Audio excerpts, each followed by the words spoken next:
Hi, my name is Nick Pfau. For this project, I decided to just make a simple white bread recipe that I found online. Um, so I'm going to go ahead and get started. Move the camera down for this. Well, first of all, before I actually get started with anything, I just want to say that I wiped down all the counters before this project so that make sure I'm in a very sanitary cooking area. I have all my bowls and all my products have been or not products, but the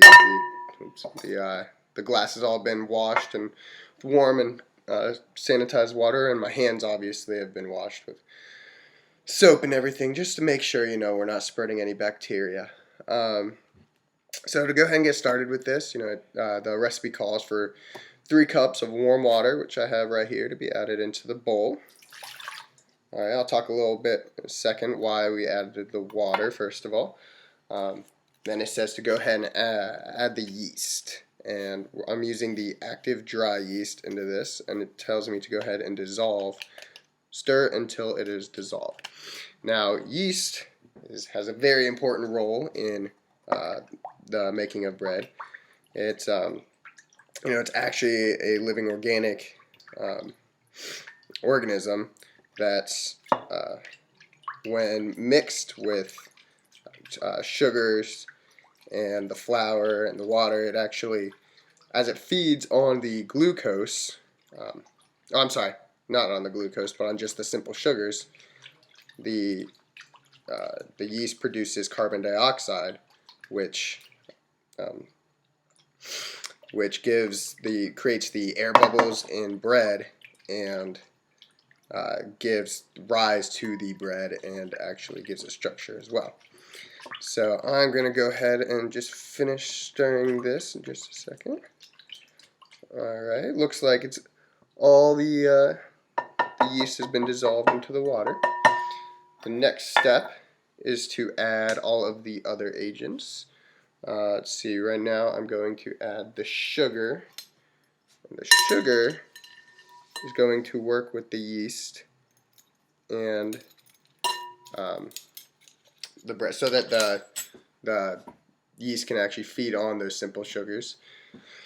And the sugar actually also helps with the formation of gliadin and glucose, which needs a liquid agent, which is why the milk and water is added um, into the recipe, so that the sugar and so that gliadin and gluten can be created, which when stuck together with the bonds make glucose, which the glucose also adds structure, makes it all stretchy and rubbery, and that's why it does not fall apart when it is being cooked. Now I'm just going to pause it just for a second so I can... Alright, I've been stirring a little bit more, and I also want to add that I used 1.5 tablespoons of sugar, and that was a 1/2 cup of milk that I threw in there. And right now I'm going to add in 1 tablespoon of salt, which is what the recipe calls for. Now the salt slows down the consumption of the simple sugars of the yeast. This is wanted because if the yeast eats too much sugar, then the bread is not going to come out that nice brown look to it when it comes out of the oven. Now salt actually also is just a good flavor, adds good flavor to the bread as well. So I'm going to mix this in a little now, and then also I'm going to add in 1 tablespoon of all vegetable shortening. Now this shortening is used as a tenderizer for baked goods. Alright, now I'm just going to pause it and mix this in.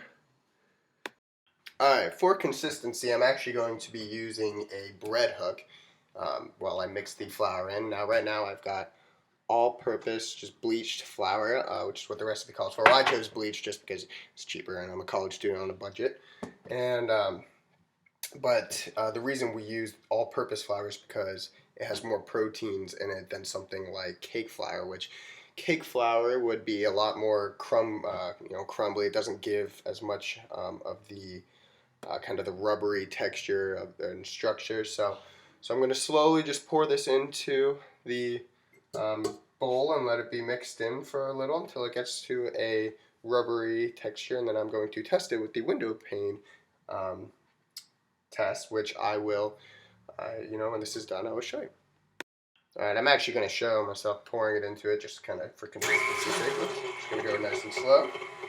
Kind of slowly pour the flour in so that it don't poof up all over my face. Now here. Alright, I'm just going to let that stir in there for a little bit.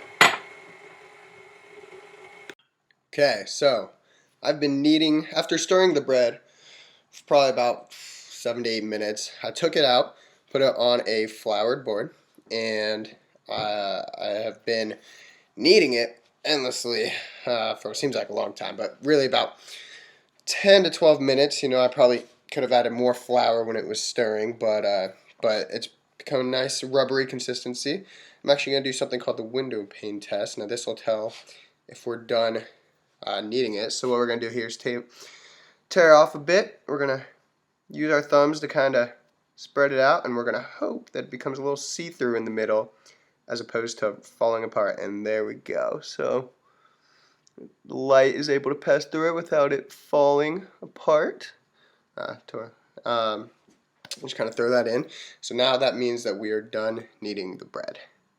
Okay, so after kneading and checking the window pane test, I grabbed a glass bowl here and I sprayed Pam over it so that so we're going to let the bread rise for about an hour.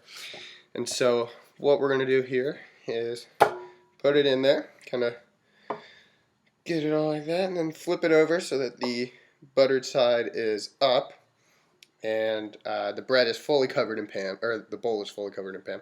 So now I'm just going to cover it with some wax paper, going to sit for an hour and let it rise, and we'll see what happens. Okay, so the bread has been sitting in the bowl for an hour, and I'm going to take it out and knead it for another 8 to 10 minutes, and then set it in a buttered bread bowl and get ready to cook it after letting it sit for another 30 minutes. Alright, so after cooking for 45 minutes, this is the result. It's nice and browned on top. It's when I took it out, and it, that it rose because the yeast acts with starch reacting when it gets warm, and this is the finished product.